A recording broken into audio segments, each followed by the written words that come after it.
우리 한번 그래도 옆에 계신 분들하고 우리 손인사, 반갑습니다. 반짝이 인사 한번 합시다. 반갑습니다. 감사합니다. 이렇게 인사 한번 하시고요. 그래요. 반짝반짝은 좀 높이 드렸는데 여기서 이렇게 하면은 알겠어요?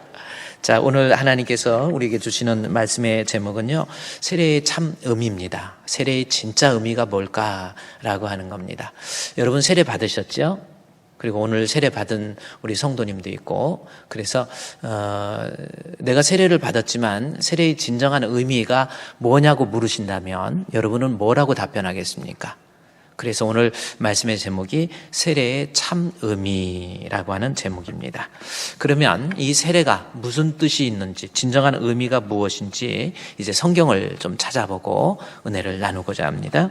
사도행전 2장, 우리 성경 사도행전 2장 38절 말씀에 보면 거기에 세례라는 단어가 나오게 됩니다. 2장 38절에 베드로가 이르되 너희가 회개하여 각각 예수 그리스도의 이름으로 세례를 받고 해서 여기 세례가 나와요. 교회의 시작과 함께 최초로 시작된 세례입니다. 그래서 여기 세례가 나오는데, 그러면 이 세례가 무슨 뜻인지 오늘 본문 사도행전 2장을 통해서 과연 세례라고 하는 것이 무슨 뜻일까라고 하는 겁니다. 먼저 여기 나와 있는 세례, 여러분이 문자로 보십시오. 세례라고 하는 것은 문자적 의미로는 씻을 세자, 그겁니다. 헬라어로는 뵙티조 해서 세례를 주다, 이런 뜻이고요. 그런데 이 세례라고 하는 것은 우리가 알고 있는 대로 씻을 세자, 그러니까 죄를 씻어내는 의식, 그것을 세례다, 그렇게 이야기하고 있죠. 그래서 문자적인 의미로 세례가 무슨 뜻인가? 그러면 죄를 씻음 받았다라고 하는 의미, 그게 세례라고 하는 겁니다. 그런데 본문에 있는 말씀을 보면은 죄를 씻었다라고 하는 건 또 무슨 뜻이에요? 여러분이 한번 생각해 보세요. 내가 죄를 씻음 받았다라는 의미는 뭡니까? 결국은 예수를 믿어서 내가 죄사함을 받았다라고 하는 의미가 세례이지요. 그래서 세례라고 하는 것은 결론적으로 나는 예수 믿는 사람입니다 라고 하는 외적인 표시예요. 그러니까 세례는 우리가 눈으로 물리적으로 볼 수 있는 외적인 표시, 나는 예수 믿는 사람이에요, 예수님을 나의 구주로 믿습니다 라고 하는 어떤 그러한 외적인 표시가, 나는 예수 믿는 사람이라는 외적인 표시가 곧 세례가 된다라는 겁니다. 자, 그런데 그러면 여러분은 이제 세례 받은 여러분들, 나는 예수 믿습니다 라고 하는 외적인 표시, 그러니까 이렇게 보면 세례 받은 사람이니까 예수 믿는 사람이구나, 이렇게 생각할 수 있어요.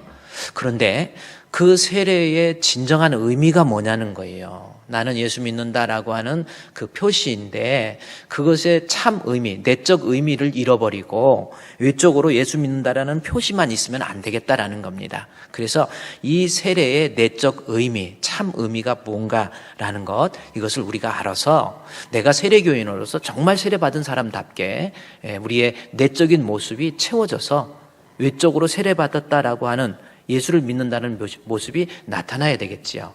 자, 그러면 진정한 세례의 내적 의미가 뭔지 다시 한번 사도행전 2장 38절 말씀을 보십시오. 거기에 보면은 베드로가 이르되 너희가 회개하여 각각 예수 그리스도의 이름으로 세례를 받고 해서 세례가 나와요. 그렇죠? 그러면 세례는 죄 씻음을 의미한다 라는 뜻인데, 이 세례라고 하는 것이 오늘 성경에서는 뭐를 먼저 얘기하냐면 베드로가 이르되 너희가 회개하여 각각 예수의 이름으로 세례를 받으라, 이 말씀이 나옵니다. 그러니까 세례라고 하는 말 앞에 회개라고 하는 것이 먼저 따라오고 있다라는 거예요. 그러니까 회개라고 하는 것이 먼저 동반되고 난 다음에 세례가 나온다라는 거죠. 그러면 세례는 회개와 밀접한 관련이 있는 겁니다. 그러면 회개를 한다는 것은 무엇을 회개한다라고 하는 것인가 라는 겁니다. 이것을 알아야 돼. 그래야 세례를 받았으니까 그러면 무엇을 회개한다는 건가 라는 겁니다. 이 본문 38절 앞에 37절에 보면은 바로 그게 나와요. 그들이 이 말을 듣고 마음에 찔려 베드로와 다른 사도들에게 물어 이르되 형제들아 우리가 어찌할꼬 하거늘, 그 다음 절에 그러면 너희가 회개하여 라는 말씀이거든요. 그래서 다시 37절 보면은 회개라는 것은 그들이 이 말을 듣고 라는 겁니다. 그러면 이 말은 뭐냐는 거예요? 이 말이 뭔가 하고 봤더니 이 사도행전 2장 앞에서 이 2장 오늘 본문 2장 14절 말씀에 보면 이 말이 뭔가를 여러분이 성경을 보면 그대로 나와 있죠. 베드로가 11 사도와 함께 서서 소리 높여 이르되 유대인과 예루살렘에 사는 모든 사람들아 이 일을 너희로 알게 할 것이니 내 말에 귀를 기울이라. 여기 내 말이 나옵니다. 그러니까 베드로가 설교하는 내용이에요. 그 말을 듣고 회개했다라는 겁니다. 그러면 이제 베드로의 설교의 내용이 뭔가를 알면 회개의 진짜 의미를 알 수 있잖아요. 자, 그러면 베드로는 어떤 내용의 설교를 했는지 오늘 성경을 보게 되면요. 먼저 2장, 우리 사도행전 2장에서 보면 오순절 날이 이미 이르매 라는 말씀입니다. 2장 1절에 오순절 날이 이미 이르매 해서 오순절 날 그의 백성들, 그의 제자들에게 성령의 충만함 사건이 있습니다. 다시 말해서 우리 예수님께서요. 지금 베드로의 설교는 어떤 내용이냐면 예수님께서 십자가에 못 박혀 죽으셨어요. 죽으시고 40일 동안 다시 제자들을 가리킵니다. 그리고 이제는 승천하시기 전에 제자들을 모아놓고 예루살렘 떠나지 말고 내가 내게 약속한 것 기다려라. 그래요. 그리고 기다려서 40일 교육한 다음에 하루 이틀 기다려서 50일째 되는 날, 그러니까 오순절입니다. 오순절 날 사도행전 2장에 보면 마가의 다락방에 모여서 기도하는데 그들 가운데 성령의 충만함이 임하게 됐다라고 하는 거예요. 그래서 120명의 문도, 120명 또 예수님의 제자들이 모여서 성령의 충만함이 넘쳐 있었어요. 그런데 자, 이때 당시에 제자들은 성령의 충만함으로 무장하고 있었는데 오순절이 되면 이스라엘 백성들에게는 세 가지 연례 행사가 있었죠. 유월절, 오순절, 추수감사, 초막절. 이 세 가지 절기가 있었는데 이게 지금 오순절이란 말이에요. 그래서 이 예루살렘이라고 하는 인구는 약 30만 명이 모이는 도시입니다. 30만 명. 그렇게 많은, 우리 광명시 인구가 35만이거든요. 그러면 예루살렘의 인구가 이때 당시 30만 명. 그러니까 상당히 큰 도시예요. 그런데 이 절기를 지킬 때쯤 되면은 다시 말해서 유월절이든 오늘 본문에 나와 있는 오순절이든 아니면 초막절이든 절기를 지킬 때에는 각 세계 각곳에 흩어져 있는 유대인들 혹은 유대인들의 공동체에 동화되어 버린 유대인 공동체에 소속된 사람들이 이제 이 절기가 되면 예루살렘으로 다 모이는 거예요. 그 인구가 이때 절기 때 보통 120만 명이 모이는 겁니다. 그러니까 이 예루살렘의 인구가 30만이었는데 이게 약 120만, 4배 정도의 사람들이 예루살렘에 가득 모이는 거예요. 그러니까 각국에 있는 사람, 그 각국에 있는 사람, 흩어져 있는 사람, 여기 본문에 보면 어떤 사람들이 모여 있는가 봤더니 사도행전 2장 우리 9절 말씀에 보면 거기에 자, 이런 사람들이 다 모인 거예요. 9절 말씀에 보면은 이 예루살렘에 모인 사람들이 우리는 바데인, 메데와 바사, 그러니까 페르시아 북쪽입니다. 지금의 이라크 북쪽 지역이에요. 그래서 우리는 바데인, 메데인, 엘라민, 메소포타미아, 그렇죠? 이라크 지역, 중부 지역, 메소포타미아, 그리고 유대, 그리고 갑바도기아, 본도, 아시아, 터키 북부 지역이지요. 그 다음에 아시아 지역만이 아니라 10절에 부르기아, 밤빌리아, 이것도 아시아 북부 지역입니다. 그리고 애굽, 그리고 애굽 땅이고요. 이스라엘의 남쪽에 애굽이 있죠. 그 다음에 및 구레네, 아프리카입니다. 그러니까 부르길라, 밤빌리아, 애굽, 그 다음에 구레네, 그 다음에 리비아, 각국에 흩어져 있는, 그리고 로마, 유럽에서 가장 중심인 로마가 빠질 수가 없죠. 그러니까 이때 당시에 유대인들이 흩어져 있다가 이 유월절 절기가 되면 전 세계 곳곳에서 이때 당시에 유대인들의 세계관은 아시아는 생각을 못한 거예요. 여기 동쪽의 아시아는 모르는 거예요. 그들의 세계관 속에 그때 당시에 흩어졌던 아시아, 서아시아 지역, 그리고 아프리카 지역, 그리고 마케도니아 지역, 그리고 그리스 로마 지역, 이 지역에 흩어져 있었던 수많은 사람들이 예루살렘에 모인 거예요. 그 인구가 약 120만이라고 하는 겁니다. 그러니 잠잘 수 있는 여관도 없고 이게 아주 그는 때예요. 그런데 그때 제자들이 성령에 충만해가지고 사람들이 모여있는 그들 앞에서 설교를 한 거예요. 그것이 2장 14절입니다. 보십시오. 베드로가 11 사도와 함께 서서 소리를 높여 이르되 유대인들, 그리고 예루살렘에 사는 모든 사람들아 이 일을 너에게 알게 할 것이니 내 말에 귀를 기울이라. 베드로의 설교에 귀를 기울이라는 겁니다. 그러면서 무엇을 알게 할 것인가 라고 하는 것을 이야기하다가 16절에 요엘 선지자를 이야기합니다. 요엘 선지자. 요엘 선지자라고 하는 것은 요아스 왕 때, 유다의 요아스 왕 때에, 그러니까 이때 당시 설교할 당시, 베드로가 설교할 당시에 약 830년 전 BC입니다. BC 830년 전에, 약 800년 전에 요아스 왕 때 예언했던 선지자가 요엘이에요. 그러니까 지금 베드로가 설교하면서 갑자기 요엘을 끌어들여요. 이 요엘이라고 하는 것은 요엘서를 읽어보면 어떤 내용이냐면 하나님의 진노의 날, 재앙의 때, 심판의 때에 그럼에도 불구하고 그의 백성을 포기하지 아니하시고 구원하시는 하나님의 은혜, 하나님의 은혜로우신 하나님을 노래한 책이 바로 요엘서예요. 그러면서 하나님의 백성들은 그 진노의 심판의 때에도 반드시 구원해 주신다. 주의 이름을 의지하는 자 하나님이 구원해 주신다. 그것이 요엘서의 내용이에요. 그래서 21절 말씀에 2장 21절 말씀에 누구든지 주의 이름을 부르는 자는 구원을 받으리라. 요 말씀을 베드로가 설교할 당시에 약 800년 전에 요엘 선지자가 그의 백성을 반드시 구원해 주실 것을 이야기하는 내용을 합니다. 그러면서 그 주의 백성을 구원해 주시는데 그 구원의 메시아가 누군가 22절에 바로 설명을 하고 있어요. 이스라엘 사람들아 이 말을 들으라. 너희도 아는 바와 같이 하나님께서 나사렛 예수가 나오죠. 지금 유대 땅 베들레헴에서 나신 우리 예수님, 나사렛에서 활동하신 우리 예수님이에요. 그러니까 이때 당시에 베드로의 설교를 들을 때 십자가에 못 박혀 죽으신 그 예수가 그냥 갑자기 어떤 청년의 의분을 가지고 로마에 항거해서 갑자기 메시아가 된 것이 아니라 이 나사렛 예수, 이분은 구약의 요엘 선지자, 지금부터 800년 전부터 예언했던 그 요엘 선지자가 예언했던 그분이 바로 이분이라는 거예요. 그러니까 이 말을 통해서 지금 십자가에 못 박혀 죽으시고 부활하신 그 예수님, 우리가 방금 며칠 전에 십자가에 못 박혀 죽게 했던 그 예수님은 그냥 인간이 만들어낸 신이 아니라 우리 하나님께서 구속사적 계획 속에서 인간을 구원하시기 위해서 미리 선지자의 입술을 통해서 약속한 그분이라는 거예요. 다시 말해서 구약의 요엘을 통해서 예수님은 하나님께서 보내신 진짜 메시아. 그러니까 십자가에 못 박은 너희들이 십자가에 못 박은 그분이 하나님이 보내신 진짜 메시아다. 요엘 선지자의 얘기를 통해서 베드로가 이야기하는 거예요.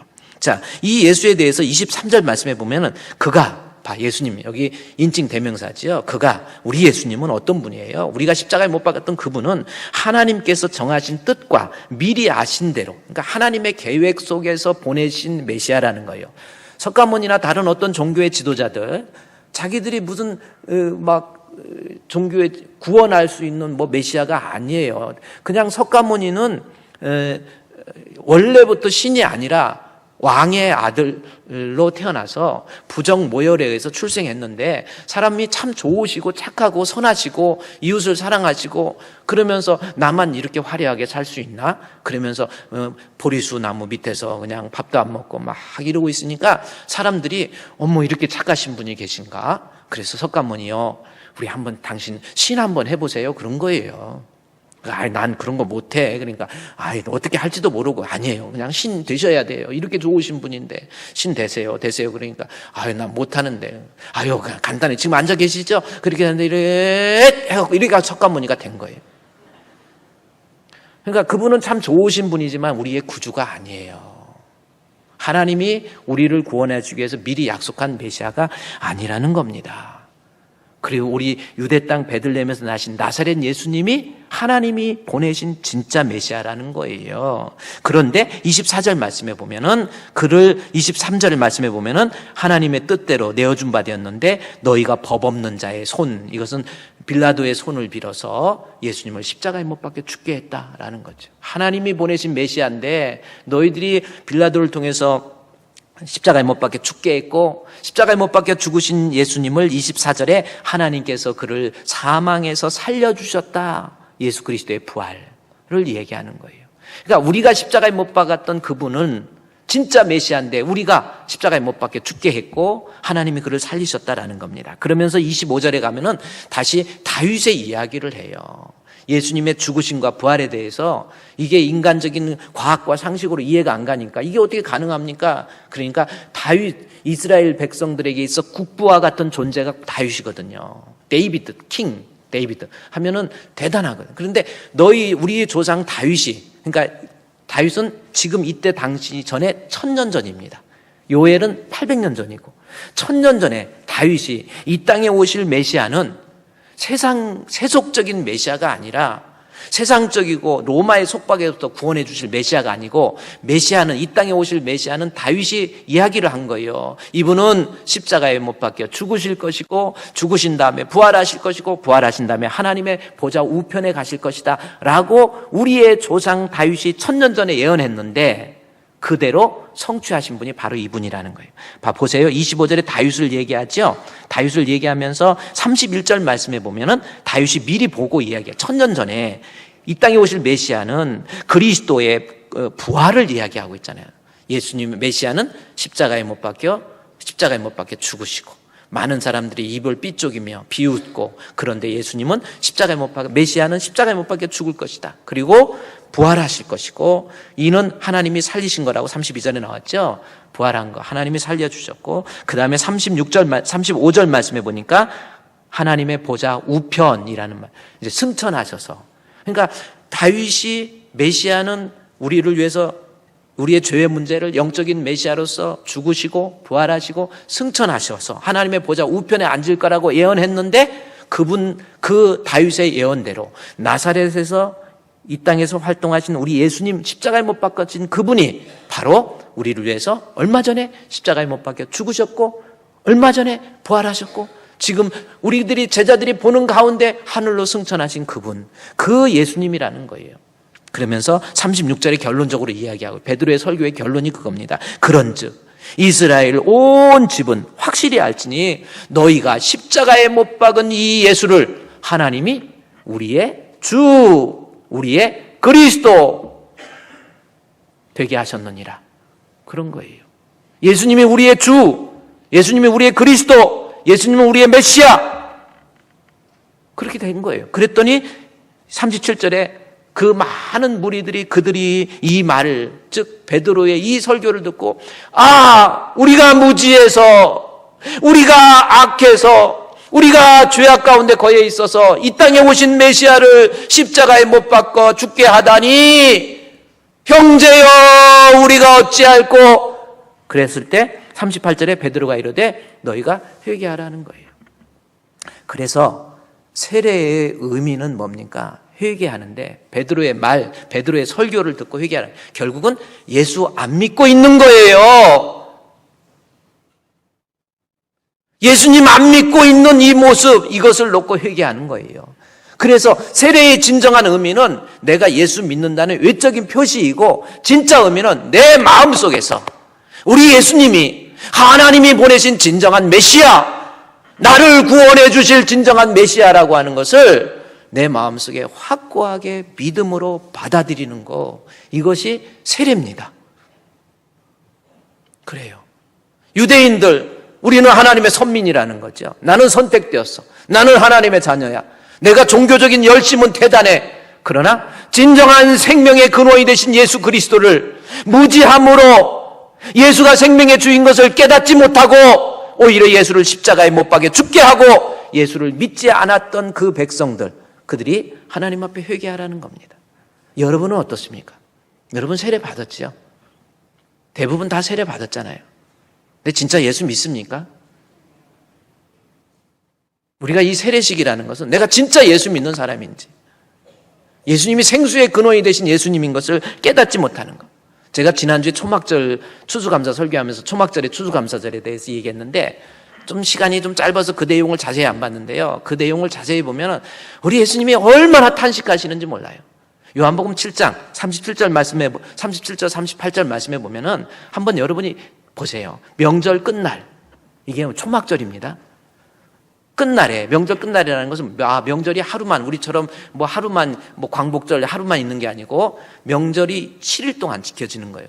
그런데 이 초막절의 마지막 날, 7일째 되는 날, 이들에게는 초막절 행사가 있습니다. 어떤 행사냐면, 다시 한번 기억을 대서 어떤 행사를 마지막 날 7일째 하냐면, 우리가 수련회 같은 데 가면 마지막 날 캠프파이어 하고 그러듯이 이 초막절의 마지막 7번째 날은 어떤 행사가 있느냐면, 제사장이 실로암에 가서 물을 떠갖고 와요. 물을 떠갖고 와가지고 그 제단에 붓는 행사가 있습니다. 또 이 모짜 시내가에 가서 예루살렘의 남서쪽입니다. 예루살렘의 남서쪽이라는 것은 어떤 의미가 있냐면 비가 잘 오지를 않아요. 그래서 시내가에서 흐르는 물 옆에 있는 버드나무 그런 것만 푸른색을 띠지 나머지는 제대로 자라지도 못해요. 그래서 초막절 7째 날에 물을 붓는 행사와 함께 이 제사장이 모짜 시내가에 가가지고 남서쪽에 가서 버드나무 가지를 꺾어 갖고 옵니다. 그리고 그 제단에 7째 날 제단의 남서쪽에 이 버드나무 가지를 꽂아 놓아요. 지금도 초막절 행사를 이스라엘 백성이 지금 현대에도 하고 있는데 버드나무 가지를 흔드는 거예요. 근데 버드나무는 어떤 의미입니까? 그곳은 비도 오지도 않아요. 시냇가에 물 없으면 그냥 말라 비틀어져 버리는 것이 버드나무라는 거예요. 물 없으면 죽을 수밖에 없는 것. 우리는 하나님의 은혜가 없으면 죽을 수밖에 없어요. 하나님의 은혜가 아니면 구원받을 수 없어요. 이것을 의식적으로 나타나는 행위가 초막절 마지막 날 행사예요. 그래서 물을 붓고 가지를 꽂아 놓으면서 그들이 하나님의 말씀 구약 성경을 낭송을 하는데 그것이 이사야서 12장에 있는 말씀을 낭송합니다. 12장 2절과 6절이에요. 한번 그 내용을 볼까요? 그러니까 의식을 거행하면서 이사야서 12장 2절 6절 말씀 보라 하는 거예요. 아주 그 물을 붓고 사들어져 가는 그 가지를 꽂아 놓으면서 보라, 하나님은 나의 구원이시다. 내가 신뢰하고 두려움이 없으리니 주 여호와는 나의 힘이시며 나의 노래시다. 나의 구원이시다. 하나님, 물이 없으면 죽듯이 인생이 살 수 없듯이 내게 생명의 물을 주신 주님, 우리 주님은 나의 생명이십니다. 나의 구주이십니다. 그러면서 주님을 높여드리는 거예요. 6절 말씀에 시온의 주민아 소리 높여요. 그리고 이스라엘 거룩하신 여 너희 중에서 크심이라 할 것이다. 그러면서 하나님 앞에 7절 말씀에 보면은 계속해서 이스라엘 백성들이 이사야서 12장 7절 말씀에서도 계속해서 찬양을 하는 거예요. 이사야서 12장 한번 여러분 다시 그 성경 12장 2절에서 6절 말씀 가보세요. 2절에서 6절 말씀에 보면 하나님은 나의 구원이시다. 두려움이 없다. 그 다음에 3절 말씀해 보십시오. 그가 너희가 기쁨으로 구원의 우물, 물 나오죠. 구원의 우물이라고 표현하는 것. 물 없으면 살 수 없듯이 우리 하나님이 나의 구원의 물이 되십니다 하고 그를 기쁨으로 물을 기르면서 4절 말씀해 보면은 그날에 너희가 말하기를 여호와께 감사하라. 하나님 감사합니다. 하나님 고맙습니다. 그의 이름을 부르며 만국에 선포해요. 그 이름을 높다 하라라는 거죠. 그 다음에 뭐예요? 5절 말씀에 보면은 여호와를 찬송한다. 아까 4절에서는요 만국에서 선포하면서 여호와의 이름을 온 땅에 이 4절 말씀에 보면 선포하며 그의 이름을 높다 한다. 이것이 원래 히브리어에 보면 송축이라는 말이 나옵니다. 여러분 송축과 찬송의 차이가 뭡니까? 송축과 찬송의 차이가 뭐예요? 우리 성가대 송축과 찬송의 차이가 뭡니까? 성경적으로 보면 찬송은 내 마음속에 주의 은혜에 감격해서 주님을 높여드리는 것이 찬송이고요. 송축은 내가 받은 은혜를 옆에 사람들한테 동의를 구하는 거. 그렇잖아. 맞잖아. 우리 하나님은 우리의 구원이야. 맞지? 하면서 같이 손을 잡고 주님을 높여드리는 거. 송축해 내 영혼아 내 영혼아 거룩하신 이름. 같이 찬양하는 게 송축이에요. 찬양은 나만 하는 거. 그냥 이스라엘 백성 가봐. 하나님이 우리의 구원의 우물에서 나를 구원해 주신 분은 하나님이시잖아. 우리 하나님께 감사하자. 우리 하나님께 찬양하자. 우리 하나님을 송축하자. 이스라엘 백성들이 초막적 행사를 하면서 물을 부으면서 그 버드나무 가지를 옆에다 시드는 가지를 꽂아 놓으면서 우리의 구원의 하나님이 되신 하나님 감사합니다. 얼마나 화려하게 주님을 찬양합니다. 주께 영광 돌립니다. 이스라엘 백성들, 유대 백성들, 그 다음에 바리새인, 서기관들, 수많은 사람들이 모여서 예루살렘에 모여서 하나님 앞에 의식을 거행하는데 그 의식이 보통이 아니에요. 정말 화려해요. 감동적이에요. 역사, 그 모습을 보면 정말로 하나님 앞에 아름다운 모습이에요. 그러나 나 구원의 물 생수 대신 주님 없으면 나 구원받을 수 없습니다. 그렇게 찬양하고 입술로 찬양하고 영광 돌리고 감사하고 봉사하고 섬기고 오늘날 교회에서 성가대로 교사로 여러 가지 직분 따라서 하나님 앞에 충성하면서 주님께 영광 돌리고 있는데 진짜 생명의 근원이 되신 예수님이 이 자리에 오셨는데도 불구하고 내 마음속에서 아직 영접 안 하는 거예요. 의식적으로는 형식적으로는 제대로 하고 있지만 아직 예수님, 진짜 생명의 근원이 되신 예수님을 내 마음속에 영접 안 한 거예요. 세례의 외적인 의미처럼 나 예수 믿습니다 라고 고백은 하는데 진짜 생명의 근원이 되신 예수님을 내 마음에 영접하지 않았을 때 요한복음 17장 37절에서 그러잖아요. 너희 목마른 자들아 다 내게로 오라는 거지요. 요한복음 7장 3절 그날에 마지막 날에 제사장들을 중심으로 바리새인과 서기관들, 유대인들 의식이 얼마나 화려했습니까? 진짜 하나님을 찬양해요. 진짜 하나님 믿는다고 해요. 그런데도 불구하고 참 생명의 근원이 되신 예수님이 그 자리에 왔는데도 불구하고 예루살렘에 왔는데도 불구하고 그분을 받아들이지 않고 그분을 영접하지 않는 거예요. 예수님이 너무 답답해서. 지금 우리가 교회에서 신앙생활 10년, 20년, 30년, 40년 봉사할 거 다 하고 찬양할 거 다 하는데도 정말 예수님을 내 마음에 영접하지 못하니까 우리 예수님이 제가 그랬죠. 지난주에 저 폭포 모퉁이에서 아니면 저기 끝에 주차장 올라가는 모퉁이에 서서 너무너무 답답하셔서 누구든지 목마른 자들은 내게 오라 내게 와서 마셔라 나를 믿는 자는 성경의 이름과 같이 그 배에서 생수가 흘러나오리라. 예수 안 믿은 거예요. 여러분 세례가 뭡니까?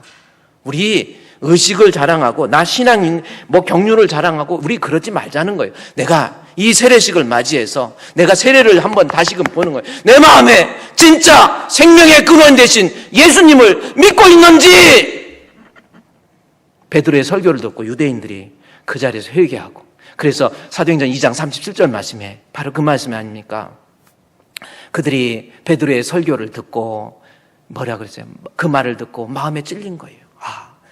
우리가 나는 유대인으로서 내가 이렇게 유월절 절기를 지키기 위해서 예루살렘에 4배가 되는 사람들 120만이라는 사람들이 모여서 각자 하나님 앞에 우리를 예배하자 우리를 감사하자 우리 구원하자는데 진짜 예수님 믿고 있는지 너희들이 그 예수를 알지 못해서 십자가에 못 박지 않았느냐? 그 소리를 무리들이 설교를 듣고 마음에 찔리니까 형제요, 베드로요, 우리 어떻게 하면 좋지요? 그랬더니 너희가 그 마음에 찔리는데 어찌할까 하니까 그 다음 절에 이르되 너희가 회개하라는 거죠. 예수 안 믿은 거 회개하라는 거예요. 종교인이 됐던 거에서 신자 되라는 거예요. 진짜 성도 되라는 겁니다. 이것이 세례예요. 진짜 예수 믿읍시다 우리. 한번 여러분 생각해 보세요. 세례 앞에 회개가 동반돼야 된다니까요. 예수 안 믿던 하나님 앞에 용서해 달라고.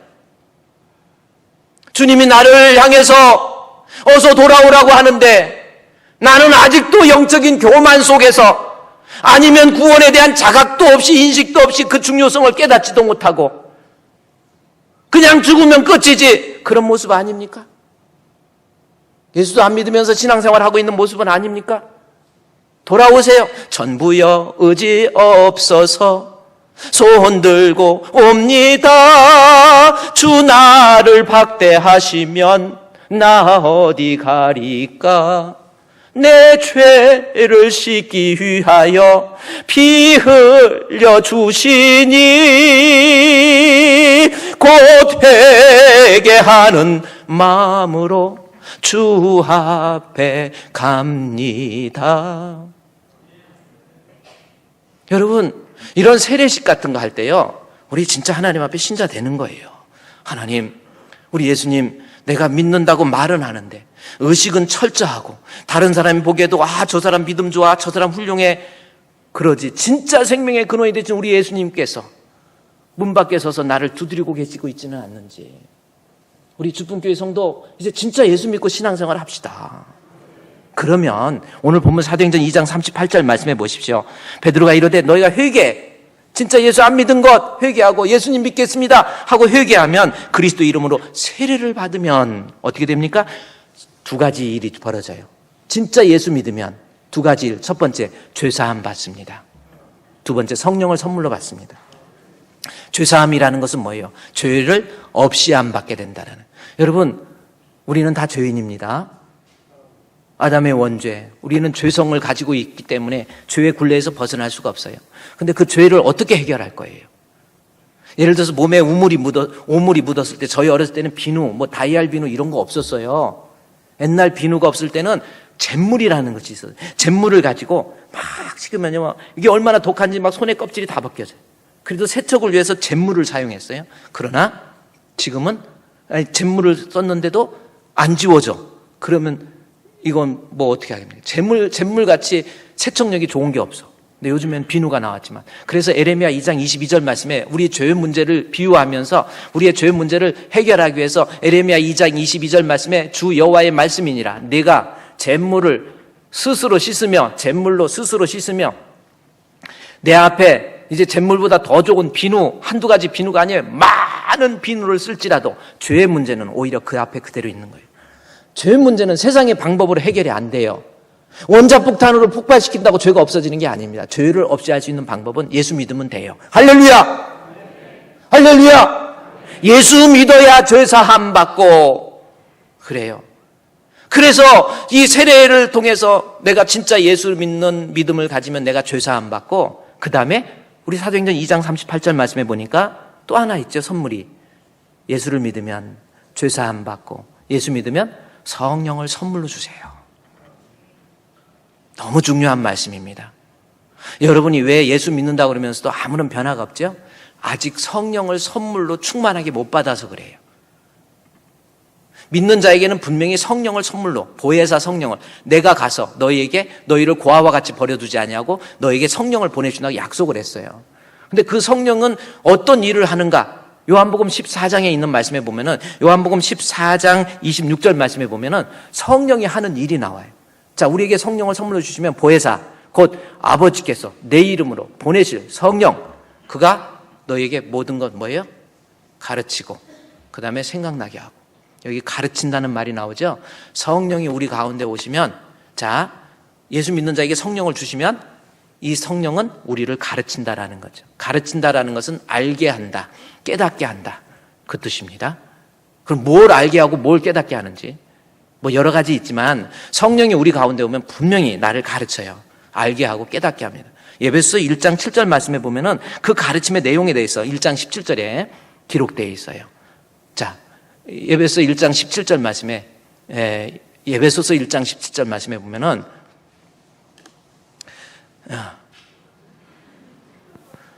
하나님을, 지혜와 계시의 영을 내가 너에게 주사 너희로 하여금 하나님을 알게 하시고. 그러니까 알게 한 성령은 어떤 역할을 하냐면 에베소서 1장 17절 말씀에 보면은 우리 주 예수 그리스도의 하나님, 영광의 아버지께서 지혜와 계시의 영을 너에게 주사 나오죠.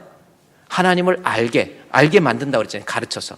그러니까 가르치는 내용이 뭐냐면 첫 번째가 계시의 영을 너에게 주서, 지혜와 계시의 영이라는 말이에요. 지혜와 계시라고 하는 것은 무슨 뜻이냐면 하나님의 말씀을 내가 깨달을 수 있도록, 인식할 수 있도록, 은혜 받을 수 있도록 만들어주는 것이 성령의 가르치심이에요. 똑같은 교회에서 똑같은 목사님한테 설교를 들어도 어떤 사람은 은혜 받는 사람이 있고요, 어떤 사람은 귀에 안 들려요. 아무리 은혜 받으려고 해도 안 돼요. 왜 그런 줄 아세요? 성령께서 역사해 주시고 성령께서 가르쳐 주시지 않으면 말씀을 듣고도 은혜가 안 된다니까요. 꼭 목사님이 설교 못해서 은혜 못 받는 게 아니라니까요. 성령의 조명이 있어야 돼요. 여러분, 우리 1700년도, 그러니까 18세기 초반에서 중반에 윌리엄 윌버포스라고 하는 사람이 있습니다. 이분이 인류에게 끼친 영향 대단하죠. 윌리엄 윌버포스라고 하는 사람. 여러분이 이 세상에 민주주의라고 하는 것, 데모크라시라고 하는 민주주의를 끌어온 사람이 윌리엄 윌버포스예요. 저 사람은 대단한. 이 사람은 원래는 영국의 국회의원입니다. 최연수 국회의원이었는데 이 사람은 별로 예수님에 대해서 잘 믿지 않았는데 세실이라고 하는 그 목사님의 설교를 듣고 은혜를 받아요. 그래서 나를 하나님이 국회의원으로 보낸 이유가 있구나. 노예제도, 사람을 매매하는 것 이거 폐지해야 돼. 이것이 하나님의 뜻이야. 그래서 노예제도 이때 폐지를 하려고 그러니까 여러분 18세기 영국의 산업혁명 당시에 노동력이 얼마나 필요합니까? 노예제도 폐지할 수가 없어요. 국가가 존재할 수가 없어요. 그런데 저 사람은 끊임없이 하나님 뜻에 볼 때 인간은 다 평등한 거야. 사람을 매매할 수 없어. 이 노예제도를 폐지해야 돼 해가지고 국회에 가서 계속해서 발의하고 하다가 보니까 안 돼요. 이게 너무나 안 돼요. 그래서 그의 친구 윌리엄 피트가 있습니다. 윌리엄 피트한테 도움을 청하는 거예요. 자네는 총리, 그때는 총리였고요. 이 사람은 국회의원이고. 그래서 총리, 자네가 엘리자베트 여왕 때 총리입니다. 그래서 자네는 이렇게 인간을 매매하고 노예를 학대하고 이거는 있을 수 있는 거 아니야. 이거는 하나님 기뻐하지 않으셔. 이거 폐지해야 돼. 그래야 이 인류에게 진정한 평화가 깃드는 거야. 알아듣지 못해요. 그래서 윌리엄 피트를 자기가 다니고 있는 교회 세실 목사님 있는데 모시고 와서 설교를 듣고 예배를 드리게 합니다. 근데 설교를 듣는데 윌리엄 윌버포스가 얼마나 은혜를 받았는지 막 말씀을 듣다가 눈물이 펑펑 나는 거예요. 너무너무 마음에 하나님 말씀에 은혜를 대는. 그래서 예배 마치고 그 피트하고 친구하고 같이 나와서 여보게 어떤가? 자네 오늘 은혜 많이 받지 않았어? 그랬더니 아니 난 무슨 말인지도 하나도 모르겠는데 나 졸려서 혼났어. 이러고 나오는 거예요.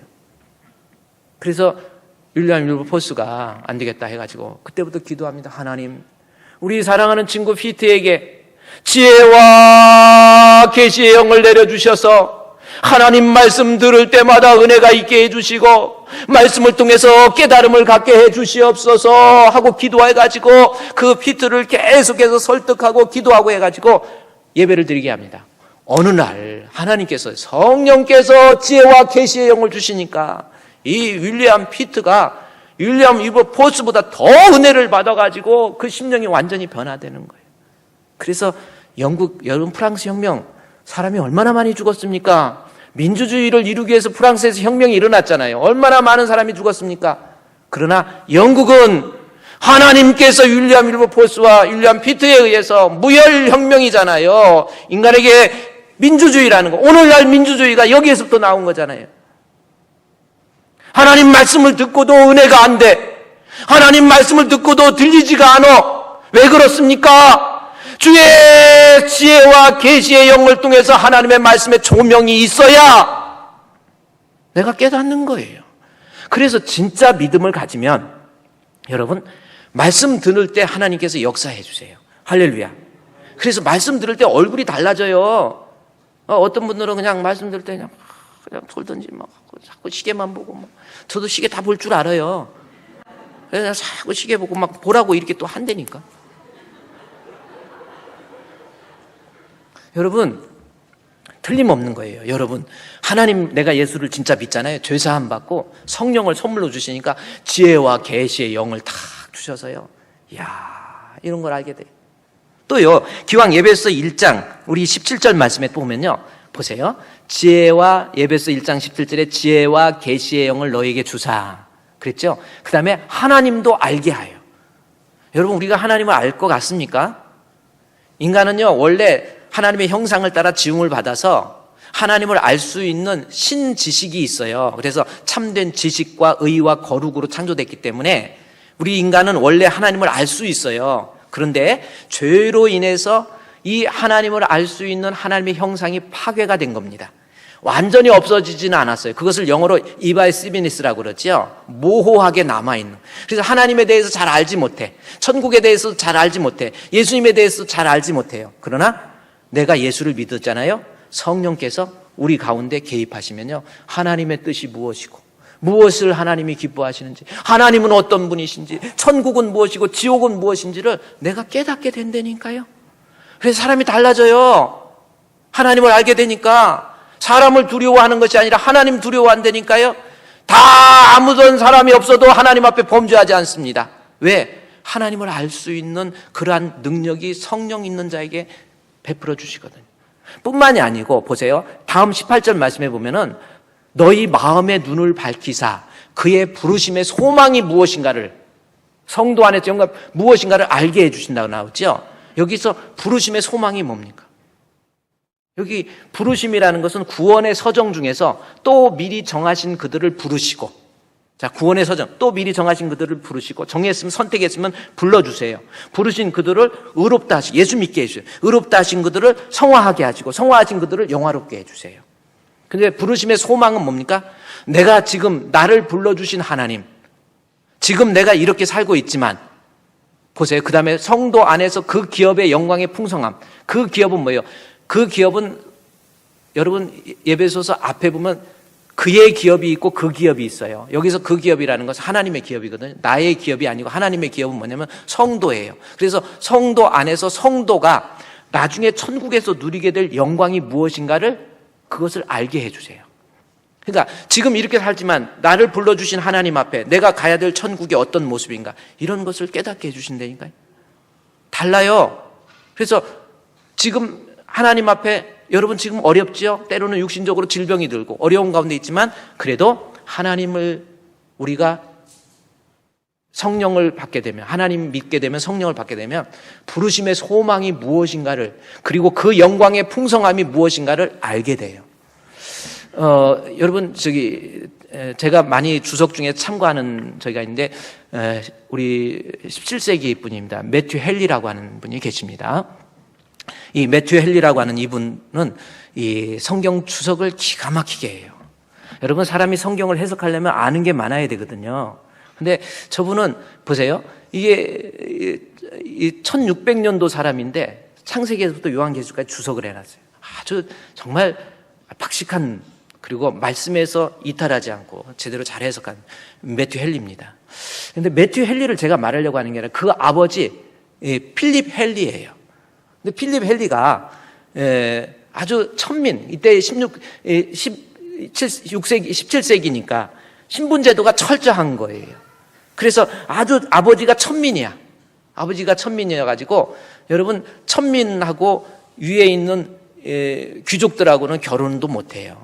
근데 이 필립 헨리가 아내를 사귀다 보니까 귀족의 여인을 사귀는 거예요. 이건 도저히 결혼할 수가 없죠. 여러분 로미오와 줄리엣 그거 아시죠? 로미오와 줄리엣, 어떤 사람은 목사님 난 로미오는 읽었는데 줄리엣은 안 읽었어요. 같은 말이에요. 로미오와 줄리엣입니다. 근데 로미오와 줄리엣 서로 사랑하지만 너무 신분적인 차이가 있듯이 이 필립이 그 아내를 사랑하는데 결혼할 수가 없어요. 그런데 그 아내가 아버지한테 가서 나 결혼하겠다고 그럽니다. 그랬더니 그 아버지가 그 사람 뭐 하는 사람이냐, 그 사람 어디냐, 그러더니 천민 출신인 걸 알고 절대 결혼 허락 못한다. 이건 있을 수 없다. 영국에서 법으로 금지됐거든요. 있을 수 없다. 그럴 때 그 아내 되시는 분이, 아빠, 지금 이 사람이 지금은 천하게 살고 이 사람이 지금은 힘들게 사지만 나는 이 사람이 가게 될 천국이 어떤 곳인지를 압니다. 이분이 가게 될 곳이 어느 곳인 것을 나는 알고 있습니다. 이분은 예수 믿는 사람입니다. 이분이 가야 될 곳, 지금은 어렵지만, 지금은 힘들지만, 지금은 천민이지만 장차 천국에서 누리게 될 영광 나는 보고 있습니다. 아빠 결혼할 거예요. 그래서 아빠가 결혼 허락해 줬어요. 그러니까 여러분 우리 청년들 중에서도 부모가 반대하면은 한번 가서 써먹어봐. 아빠 지금 이 남자가 별로 이렇게 가진 건 없고 뭐 직업도 좀 그러고 얼굴 생긴 것도 목사님처럼 잘생겼으면 얼마나 좋겠어. 근데 그거 안 되는데 그래도 아빠 결혼하고 싶어요. 그러면 안 된다고 그러기가 쉽거든요. 그럴 때 아빠 무슨 말씀이세요?